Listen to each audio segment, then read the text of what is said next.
Bonjour à tous et bienvenue sur ma chaîne. J'espère que vous vous portez bien.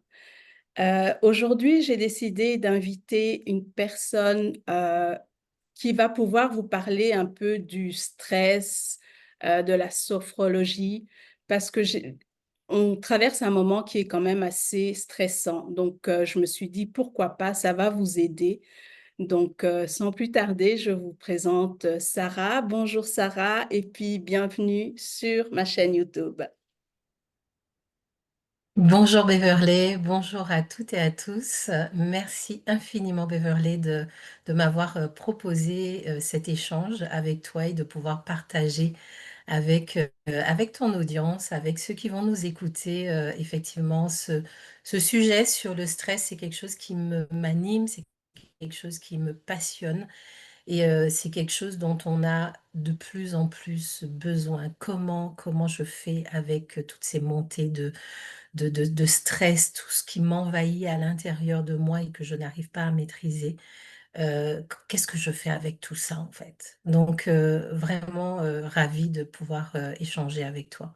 Merci beaucoup. Et donc, je vais profiter. Est-ce que tu peux te présenter? Qu'est-ce que tu fais? Qui tu es pour les gens qui ne te connaissent pas?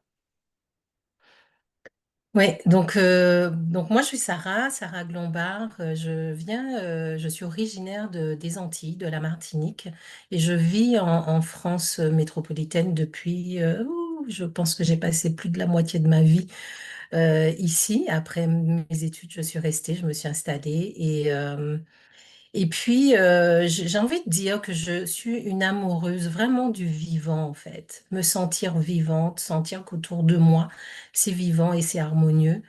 Voici comme la manière, c'est toujours un challenge de se présenter, mais la Ouais. manière dont j'ai envie de me présenter à vous. Et puis, qu'est-ce que je fais au quotidien? Ben, au quotidien, j'accompagne des femmes particulièrement. J'ai décidé d'axer mon accompagnement sur des femmes qui sont en transition entre le salariat et l'entrepreneuriat, mais sont des femmes qui savent qu'elles ont beaucoup plus à partager au monde et qui se sentent un petit peu à l'étroit, un petit peu étriquées dans ce salariat et qui ont envie d'explorer et par l'entrepreneuriat d'explorer ben, qui elles sont et puis de partager au monde ce qu'elles ont à partager. Sauf que elles se sentent à l'intérieur d'elles-mêmes euh, très tendues Mhm. et très contraintes en fait, et elles ne comprennent pas ce qui se passe. Donc, elles ont une charge importante et du coup, c'est comment je fais pour libérer ce potentiel qui, je sais, est là, mais je n'arrive pas à l'exprimer. Donc, voilà, tous ces blocages qu'on peut avoir à l'intérieur de soi sans comprendre ce qui est en train de se passer. Ok. Donc voilà, et je suis sophrologue, je suis aussi coach certifié, et Mhm. puis j'ai pendant une trentaine d'années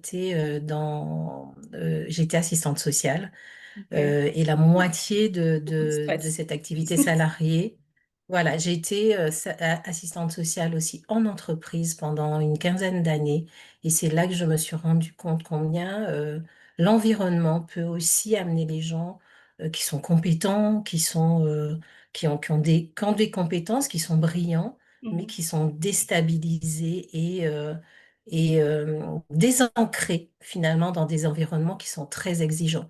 Et à un moment donné, je me suis dit, mais c'est pas possible en fait. Je peux pas être là à observer ce qui se passe et j'ai besoin d'être à l'extérieur du système pour pouvoir accompagner ces femmes, particulièrement les femmes, à se renforcer de l'intérieur à se solidifier de l'intérieur pour pouvoir naviguer dans tous les environnements en fait, dans la vie tout simplement et de reprendre notre stabilité. Ok. Donc, c'est ça qui t'a amené en fait à te spécialiser euh, en tant que thérapeute, régulation de stress, parce que tu avais vécu. Alors, pas du tout, Ah, ok. pas du tout. Ok. C'est bien. C'est l'histoire derrière, effectivement, c'est la sophrologie et puis la régulation du stress, et c'est vraiment une histoire personnelle.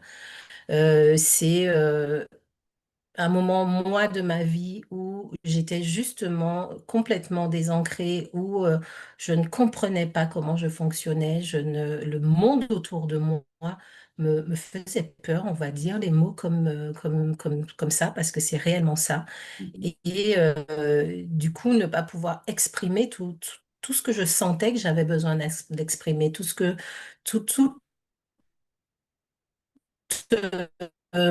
comment dire, tout ce que je voulais, ben, n'arrivais pas à l'obtenir parce qu'à l'intérieur de moi, j'étais complètement morte, on va dire, on va employer ce mot-là.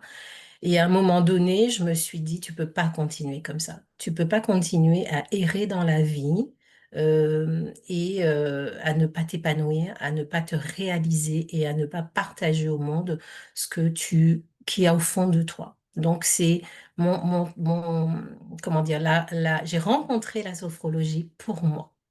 Donc Ok. j'ai décidé effectivement de me former, mais c'était complètement pour moi. J'étais bien dans ce que je faisais, hein. J'étais assistante sociale. Je pense que je suis à ma place dans l'accompagnement et c'est un métier que j'aimais et que j'aime toujours, même si Ok. je ne le pratique plus. Et je me suis dit, je ne peux pas pour moi continuer comme ça parce que j'étais en train de mourir à l'intérieur de moi. Et puis parce que ben, j'accompagne d'autres personnes. Donc si on n'est pas bien soi, comment on peut accompagner d'autres personnes qui ressentent effectivement ces mêmes choses et qui ont besoin qu'on les soutienne en fait dans ce qu'ils sont, dans le chemin qu'ils sont en train d'emprunter et à un moment de leur vie de transition où ils ne vont pas bien. Donc voilà, mon chemin vers la sophrologie a commencé par un chemin vers moi-même. Et une fois que j'ai terminé la formation, qui a duré 2 ans, je me suis dit, mais tu peux pas ne rien faire avec ça. C'est pas possible. Il y a besoin de partager. Donc voilà, j'ai commencé par faire des ateliers. J'avais toujours mon boulot d'assistante sociale. Et ce n'est qu'en 2022 que j'ai quitté effectivement ce métier Mhm. pour me dire, il faut enfin que tu fasses quelque chose de toutes les formations que tu fais et d'accompagner les gens à revenir Vers eux. vers eux-mêmes. Mhm. Mm, mm. Effectivement. Et aujourd'hui, tu accompagnes beaucoup de personnes. Quels sont les signes en fait qui montrent que les femmes ont une surcharge mentale ou un stress chronique? Parce qu'il y en a qui ne le savent pas, parce que ça devient Ex- automatique et c'est comme on est des robots en fait finalement. Complètement. Je te rejoins tellement et c'est ce que j'observe dans les accompagnements que j'ai, des femmes qui ne savent même plus euh, repérer les signaux du stress, qui me disent, mais je sais pas, je sais pas, c'est quoi le stress, c'est comment ça se manifeste à l'intérieur de moi. Et ce que moi je vois, c'est beaucoup alors ça se passe sur plusieurs niveaux, hein, Mhm. corporel, mental, émotionnel, comportementale. Donc, des personnes qui ne dorment plus, qui ne récupèrent plus, ou même quand on a l'impression d'avoir dormi, mais on se réveille complètement épuisé. Et ça, c'est tous les jours, en fait. Et ça devient une normalité parce qu'en plus de ça, on normalise dans le discours, on normalise cet état Malheureusement. de fait, en fait. Ouais. Ouais. Voilà. Je dors pas bien, mais en fait, c'est sociétal. Ouais. Tout le monde Ça va aller, tout le a des monde problèmes de passe par sommeil. là, C'est effectivement. ça va aller et ça va en fait. Sauf que non. Ouais. D'ailleurs, on parlera du podcast tout à l'heure, mais c'est un sujet que j'ai évoqué. Mon premier épisode, c'est ce ça va qu'on dit tout le temps de manière très automatique et qui fait qu'on Ouais. se déconnecte petit à petit de ce qu'on ressent en fait. Il y a de la fatigue, donc je disais, il y a des douleurs aussi qui sont inexpliquées, des douleurs physiques que la médecine n'explique pas. J'ai moi des gens qui font des examens et des examens et des examens et on leur dit mais tout va bien. Ça, c'est quelque chose que j'ai connu. Donc je sais ce que c'est. On a des examens qui ne révèlent rien. Sauf qu'à l'intérieur, il se passe quelque chose dans l'invisible en fait. Ouais. D'accord? Donc des douleurs. Et pareil, on va aussi un peu, entre guillemets, s'anesthésier avec la médication et tout. Et puis on repart. Sauf qu'il y a d'autres manières de faire. Enfin, moi, je le dis, et il y a d'autres manières d'aller effectivement écouter. Ça passe par l'écoute, par l'attention qu'on va porter au corps aussi. Alors, Mhm. bien entendu, je suis pas là en train de dire n'allez pas chez le médecin et tout, hein. On est Oui, bien d'accord. oui, bien sûr. Il y a ce cerveau qui tourne en boucle aussi, ces ruminations permanentes et ce Mhm. brouillard mental dont parlent ces femmes de plus en plus. J'ai l'impression de ne pas voir clair en fait. D'accord? Mhm. L'irritabilité, Ah ouais, ça c'est... ouais, l'irritabilité, la colère aussi, Ouais.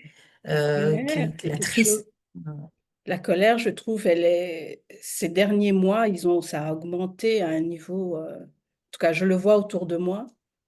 Ouais, les gens sont très, oui, en colère, sensibles et du coup, en termes de comportement, ben, on surréagit en fait. Ouais. On est dans la réaction, dans une espèce de réaction animale hein, en fait. Mhm. Euh, il y a aussi cette culpabilité que beaucoup portent, la culpabilité de ne pas faire assez ou la culpabilité d'être dans cet état en fait. Mhm. Ce que j'observe aussi, c'est de l'isolement. C'est-à-dire que les personnes que j'accompagne finissent petit à petit par s'isoler parce qu'elles ne se supportent même plus elles-mêmes, en fait. Wow, je Mm. comprends. Du coup, je préfère m'éloigner, me mettre en retrait. Je me souviens d'une femme que j'ai accompagnée l'année dernière et qui me dit, je sors même plus de chez moi, en fait. Donc, elle travaillait beaucoup de chez elle et ouais, c'est ce besoin, en tout cas, ce retrait de la société parce que trop épuisé, parce que ne sachant plus comment agir de manière saine, de manière euh, pour entrer en relation avec le monde de manière différente et ne pas être dans la surréaction. Donc ça, c'est quelque chose que j'observe, l'hyper-contrôle. Alors, il y a aussi, il y en a qui vont s'isoler, mais il y a aussi l'hyper-agitation, c'est-à-dire qu'on va faire beaucoup de choses Mhm. Pour parce qu'on oublier. n'arrive plus à se poser, voilà, on n'arrive plus à se poser, on veut pas ressentir ce corps, mais tout ça, c'est inconscient en fait, les gens ne se Oui, rendent pas compte, mais il y a tellement de choses qui s'agitent à l'intérieur, qui s'expriment à l'intérieur, mais qu'on ne veut pas ressentir. Donc, on s'agite. on s'agite, ouais. Du coup, on fait plein de choses. Et au final, pas pour beaucoup de résultats, en fait. Ouais. Le problème Et on reste. s'est fini par s'écrouler. Mm. Le problème reste Ouais. entier. Oui, Mm.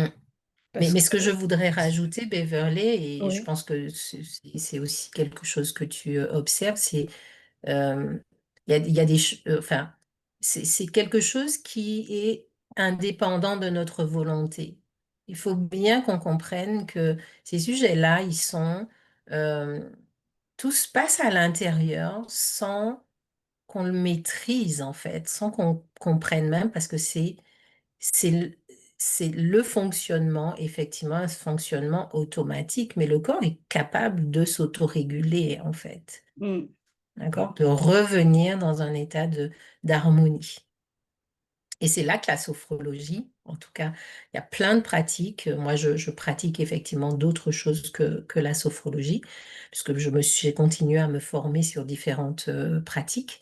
Mhm. Euh, la sophrologie, c'est vraiment revenir au corps, revenir, euh, euh, retrouver cette harmonie entre les différentes dimensions de notre être, c'est-à-dire le corps physique, Ouais. le cœur, Ah ouais. avec les émotions, la partie émotionnelle, le mental, et puis après, le relationnel aussi, la partie spirituelle aussi. Enfin, il y a toutes ces dimensions, c'est-à-dire qu'on commence, moi j'aime bien montrer ce mouvement, c'est comme une fleur en fait qui va revenir là À pour ensuite l'intérieur. s'ouvrir à l'intérieur Mhm. et ensuite s'ouvrir progressivement, donc s'ouvrir à soi, mais s'ouvrir aussi à l'autre, Mhm. s'ouvrir au monde, s'ouvrir à l'univers.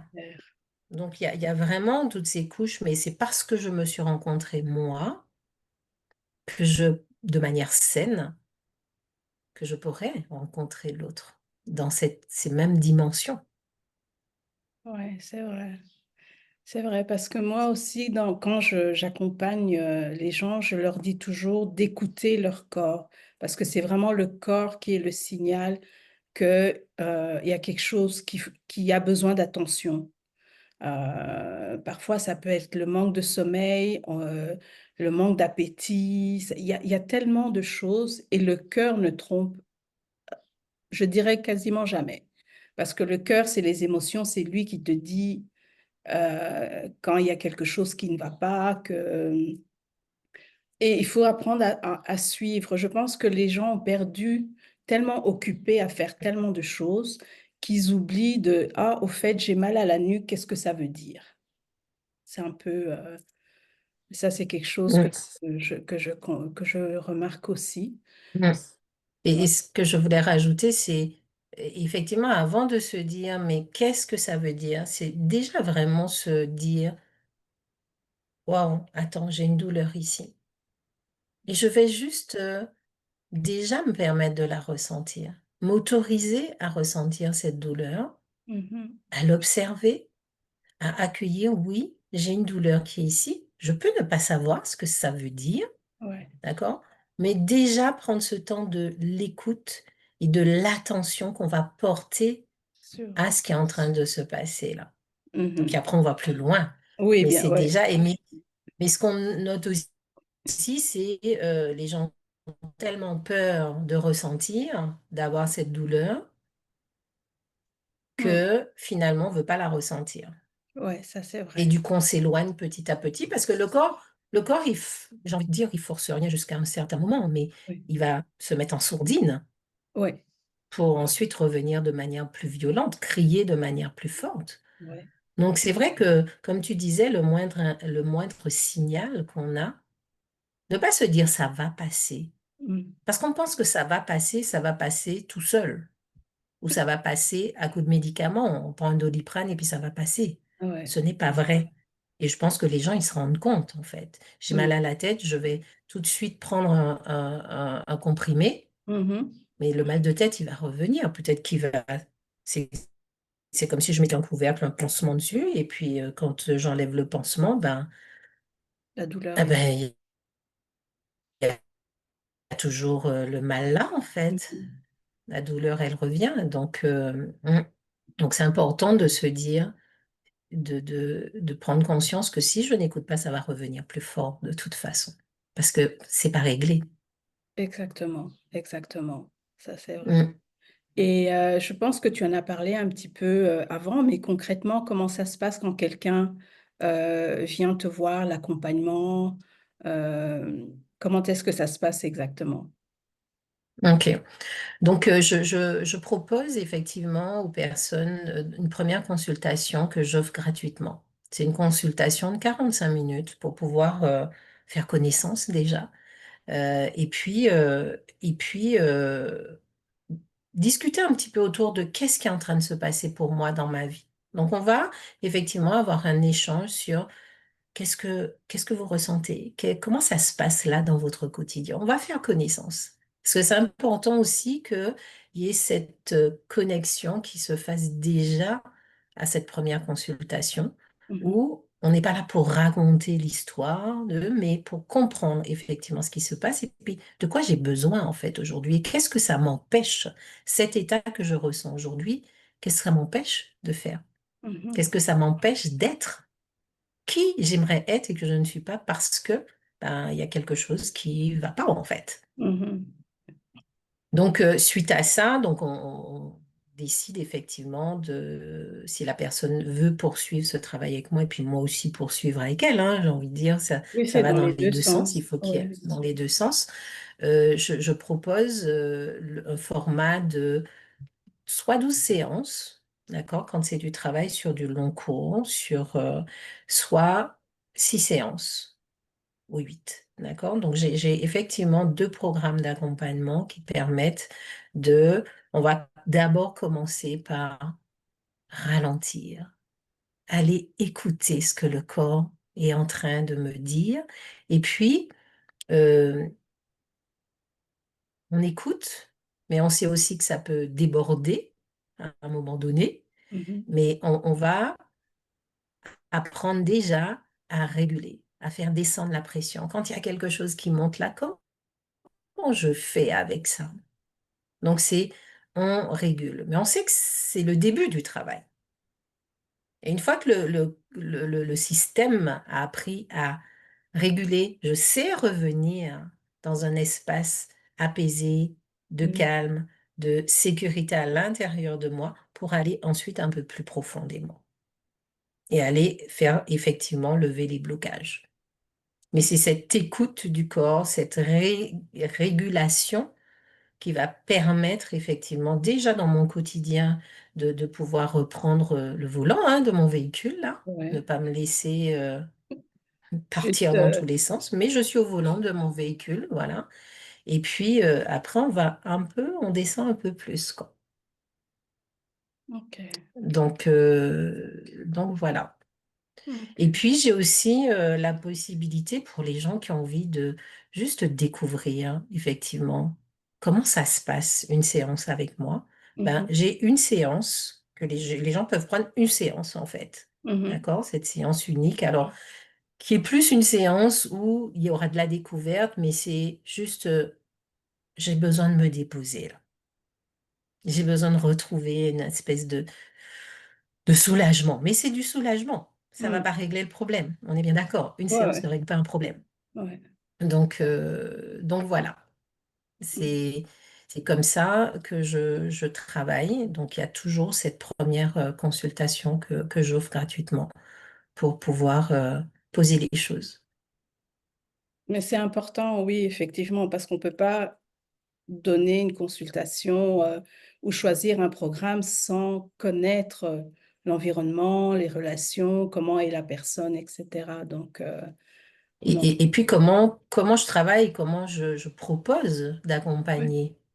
ouais, bien sûr. On va descendre, on va sortir du mental. Alors même si l'objectif c'est de réharmoniser tout ça, mais les gens sont de plus en plus, et beaucoup de gens sont dans leur mental. Donc je rumine, je me il y a une espèce d'explosion là dans la tête.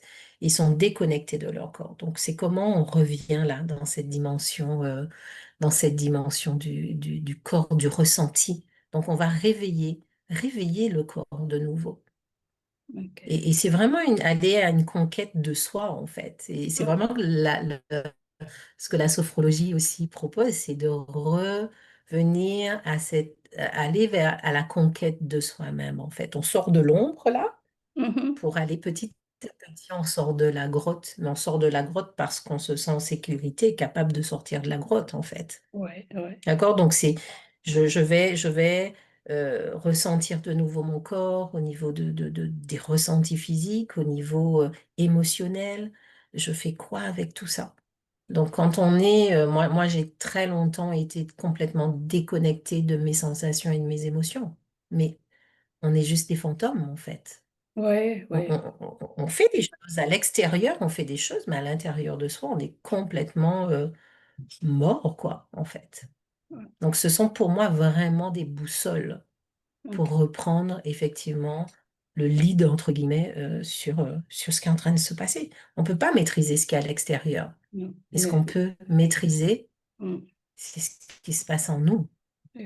C'est nos effectivement. propres comportements. Mm. Ok. Et je pense que tu as donné pas mal d'exercices aussi que les gens peuvent faire, mais s'il y avait vraiment un exercice tout simple, hein, que Mm. par exemple, parmi les audiences qui voient ça, qui se sentent stressées en ce moment, qu'est-ce que ça pourrait être? Alors, moi, ce que je pourrais proposer là instinctivement, c'est déjà de ressentir ses pieds posés sur le sol. Notre corps, c'est quand même ce qui nous ramène dans la présence, en fait, dans l'instant présent. C'est notre corps qui nous ramène à ça. Ouais. Donc déjà, quel que soit comment vous êtes, si vous êtes assis, couché ou debout, je peux déjà ressentir, porter mon attention sur mes pieds. Alors, si vous êtes allongé, c'est le talon, d'accord? Mais si vous êtes debout ou assis, voilà, on ressent la voûte plantaire posée sur le sol. On peut jouer un petit peu avec ça. Le talon, les orteils, euh, voilà. Ouais, De vraiment ressentir ça. Et quand on est dans le corps, on n'est plus ici. D'accord? Donc, il y a quelque chose qui va venir. ouais. Et puis, ressentir, on peut continuer en ressentant les points d'appui de mon fessier sur la surface sur laquelle le fessier est posé, le point d'appui du dos. Observer tout ça et ressentir. Et on peut bouger et jouer avec ça. Est-ce que la surface, elle est dure? Est-ce que je suis assis plutôt sur une fesse que l'autre? Et je fais ça, Voilà, être ça m'arrive.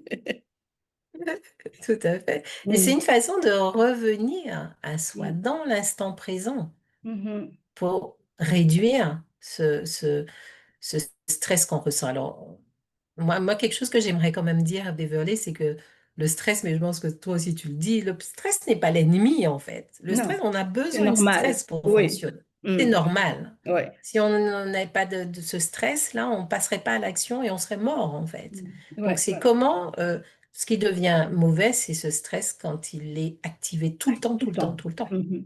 Effectivement.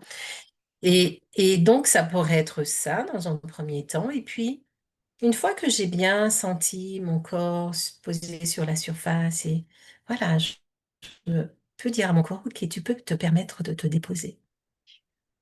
Dépose-toi et c'est Mhm. OK.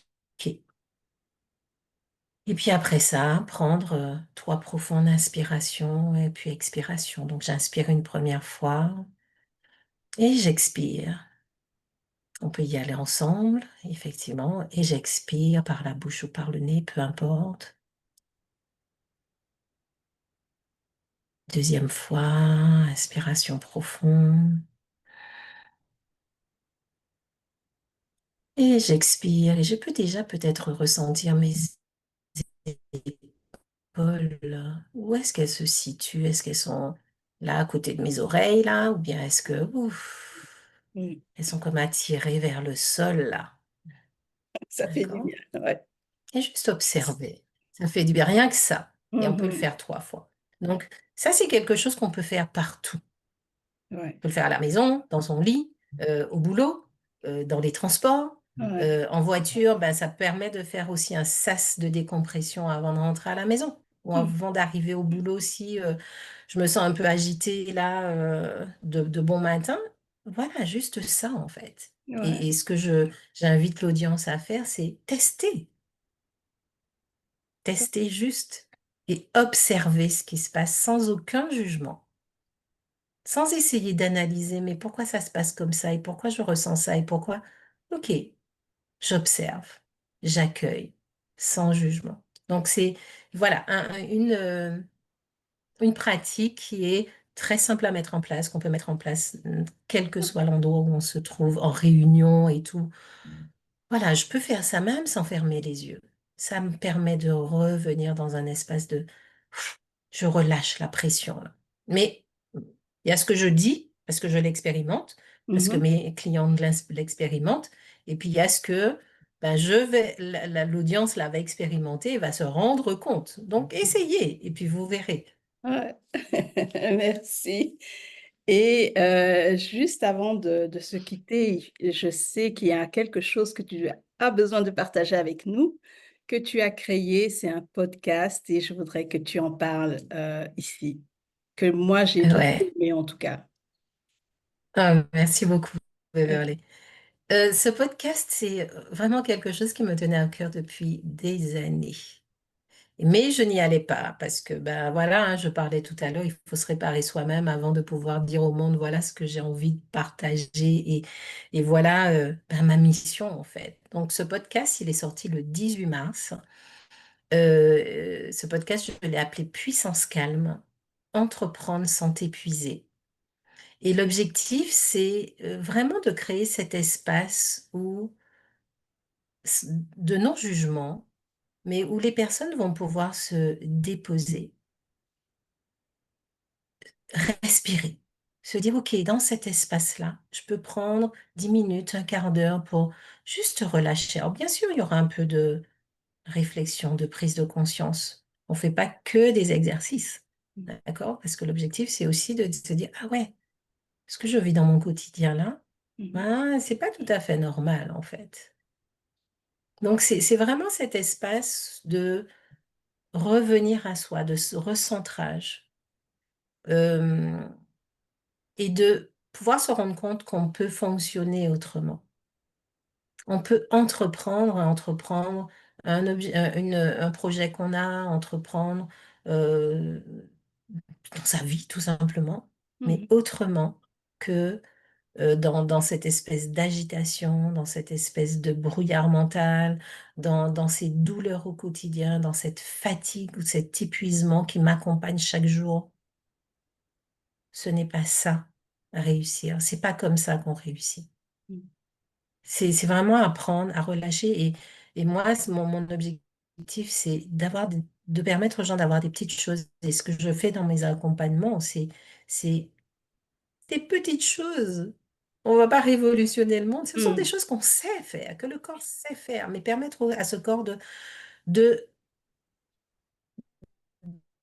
de revenir à un fonctionnement synchronisé. C'est comme si il y avait une horloge très perfectionnée là, et puis à un Mhm. moment donné, il a perdu le nord, en fait.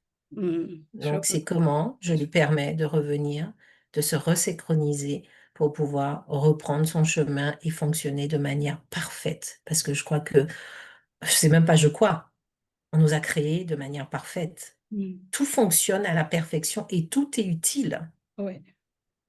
Tout est utile, sauf que derrière, par exemple, on va prendre l'irritabilité, il y a quelque chose Et- d'un besoin que je ne respecte pas. Mhm. Il y a quelque chose à réharmoniser. Mais ça vient me donner un message, en fait. Et ça, c'est quelque chose dont tu parles bien aussi, là, les émotions. Derrière Ouais. l'émotion, c'est une énergie, il y a un message derrière ça. Donc, Ouais. réapprenons à écouter, à écouter. Et Mhm. avant de pouvoir écouter, ben, on porte de l'attention. On porte attention, une autre attention à notre corps. Qu'est-ce qui est en train de se passer là? Passé. Ok. Et on traverse tout. Moi, c'est ce que j'ai envie de dire à l'audience. On traverse tout et tout passe. Et tout Tout passe. passe. Ça, c'est vraiment bien dit, c'est vraiment bien dit. Mm. Et je voudrais profiter de dire aussi à l'audience que vous allez retrouver tous les liens pour comment rejoindre Sarah. Je mettrai ça dans la description de la vidéo et aussi pour son podcast. En tout cas, je vous invite, je vous encourage à aller écouter le podcast de Sarah. Donc voilà, je ne sais pas s'il y avait quelque chose que tu voulais ajouter, Sarah. On est arrivé à la fin. Je pense que tu as tout dit. Non, je pense que j'ai, voilà, en peu de temps tout dit et je voudrais vraiment, vraiment te remercier parce que je pense que ce qu'on propose toutes les deux est essentiel, Oui, essentiel aujourd'hui. Je crois qu'il faut vraiment que nous prenions conscience que nous, on peut pas continuer dans cet état de stress et où on perd notre santé, en fait. Et du coup, exact. on a des choses à faire dans ce monde. Oui, On a notre pierre à porter à l'édifice. On ne oui. peut pas apporter notre pierre quand on est complètement épuisé, quand Aussi. on est complètement retenu, quand on est complètement explosif là tout le temps. Mm. Ça, c'est vrai, ça, c'est vrai. Donc, euh, donc Merci. voilà, si je peux donner un dernier message, c'est prenez soin de vous et puis revenez à cette dimension que voilà, la société moderne là, nous a Oui, entraîné à voilà, être on un s'est peu entraîné. Moi, ce que déconnecté. je dis à mes clientes, vous vous êtes entraîné à aller mal, Mm.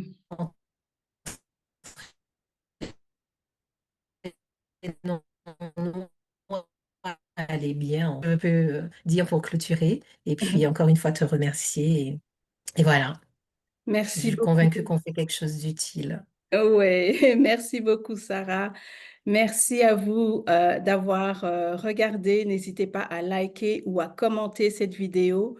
Et puis, je vous dis à la prochaine. Merci beaucoup. Au revoir. À très bientôt. Au Au revoir tout le revoir. monde. Prenez soin de vous.